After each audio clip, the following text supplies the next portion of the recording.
Okay, we're onto the steering cylinders on the Massey Ferguson 20, and we have a steering boot here. The steering knuckles at the end here are quite firm, they're okay, both ends. This one had a rubber missing. We do have new rubbers to put on. Some rubbers come without that wire clip, so we're going to keep that wire clip in case. And this end here, they have a screw in, it's like a female thread here, and it screws in to the tie rod end. This one here has been welded, so I presume it was coming off, something like that. Now on the other end, there is where this one screws in, they put a roll pin through the centre there. So one thing to be careful of is if you're hanging onto this cylinder to loosen it off, you may shear that roll pin if that's how it works. Now on both of these cylinders, you can undo this nut, the gland nut here on the tractor, but then you do have to be mindful of twisting so hard and undoing that. This one here, and look, the other one I undone with my hand, with my fingers, so who knows what's going on there. So all we need to do really is undo this cylinder here. I reckon I've seen them in the past with a little tag welded on, but look, it may be something else. I've fiddled around with that much stuff, you never know. You may hear that crackling in the background. That's the shed expanding and contracting as the clouds come over the sun and tootle off again. Big tin shed, it expands and contracts. Okay, that's a nice long fine thread.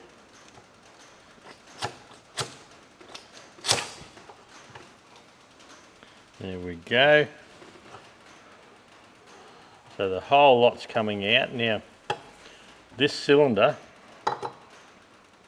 is where your main piston is.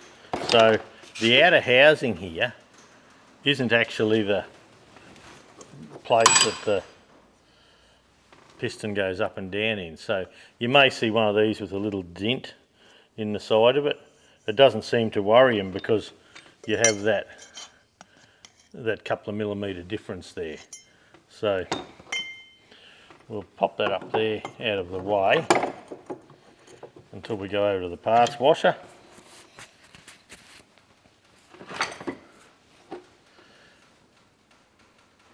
This should just come out of there. And that is the sleeve that the piston goes up and down in.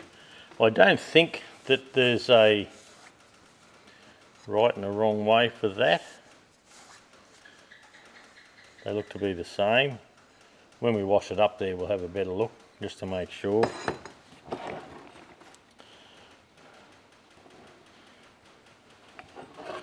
And this one here, okay, we may run into a problem.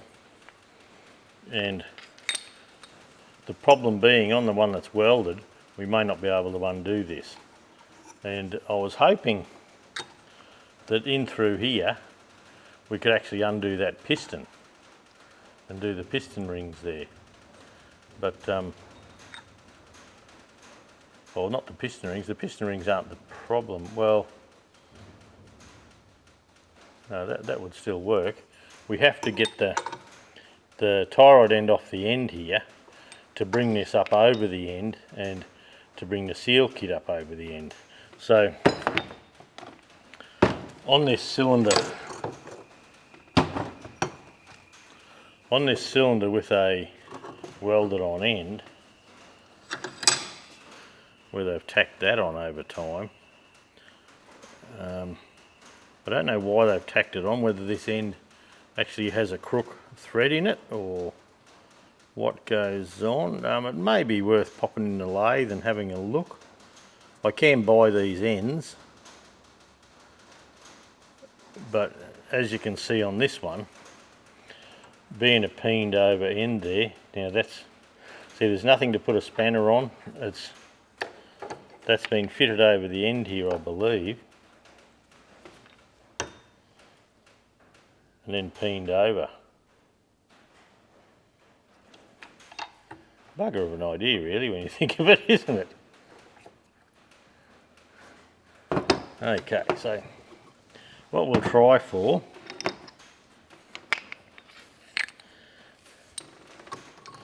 is if we can, well, knocking the camera around there.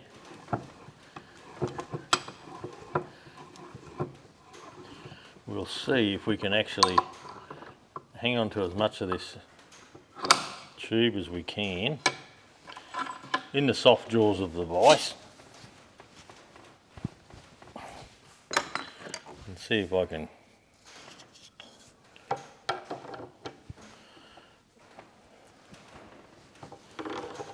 that's quite easy. No, it's not, the whole thing's turning. Oh, come on, Dirty.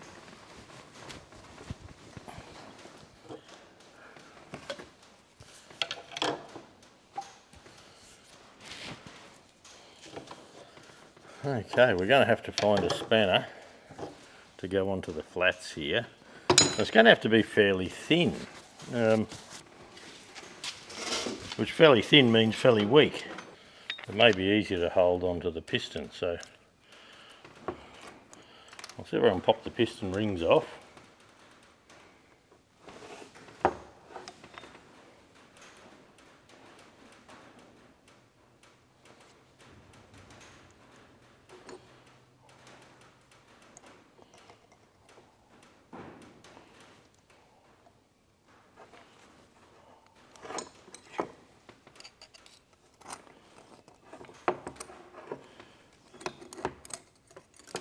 There we go.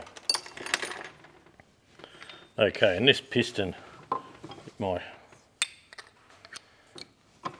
give it more surface area to hang on to. Be nice if the whole thing slid off, wouldn't it? Then we'd know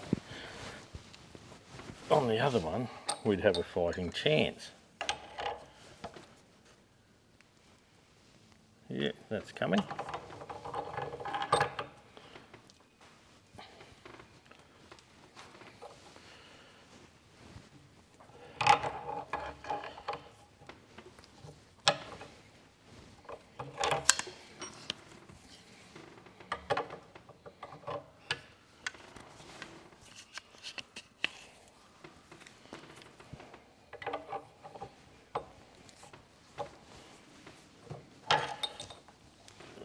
That's been Loctited on. You can see the Loctite on the thread there, not Loctited on with the hot stick.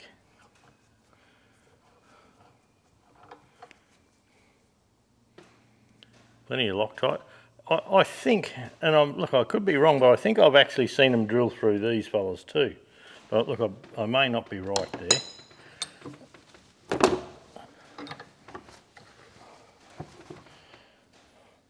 Right, there's no damage there because our soft jaws are aluminum. And we're going to pop that off. And that's just a retainer.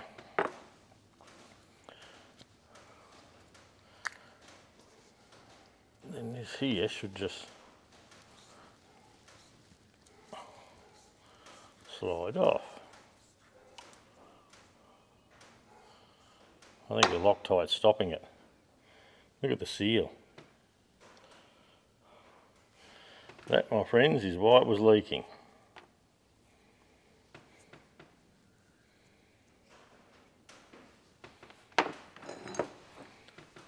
Yeah, nothing there. Just from heat.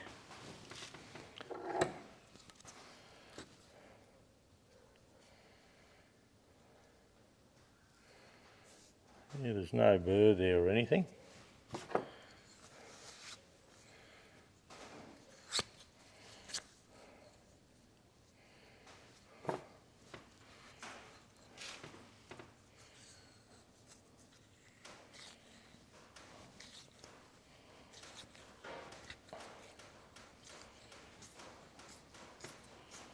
See if I can screw it out like a thread.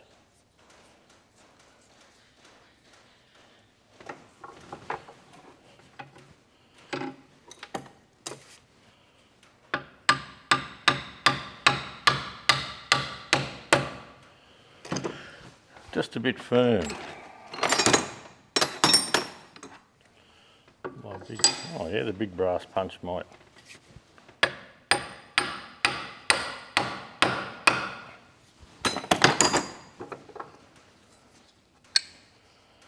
Okay.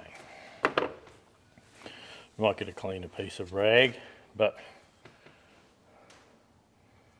you can see that that piston rod looks good. The hard chroming is okay.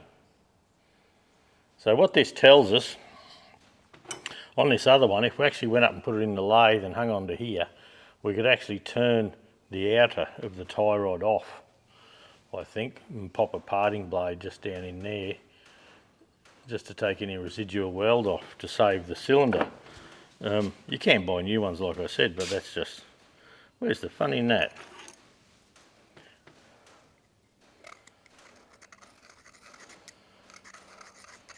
That's where the dirt excluder, well, that's the main seal goes in there, and then this fella comes down over top, and this is your dirt excluder there. So we might try and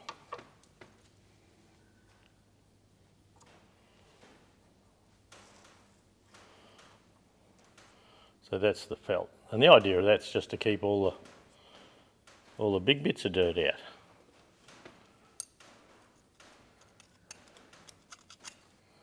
That's okay. Now what's here? Must be another small one just there, I think.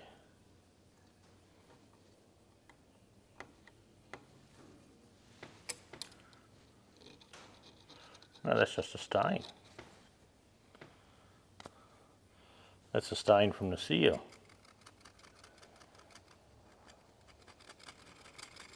Yeah, nothing there at all. Okay. All right, we'll go and wash this up and we'll unpack our steering cylinder seal kit. It's an S40133. We'll pop that out, we'll have a look. We'll try and match up all our little seals, make sure it's going to work. It looks like that would be the main seal. There's the felt, another couple of O-rings. So it looked very, very simple. Now down inside here, I believe there would be a little O-ring way down there to seal on the end of this cylinder. So when he goes right down the bottom there, no oil bypasses if they don't want it to bypass. So I'll have a look and see if I can see something down there. I'm not sure. But look, we'll go and wash this up and then we'll come back and yeah, we'll just see how it all goes, eh?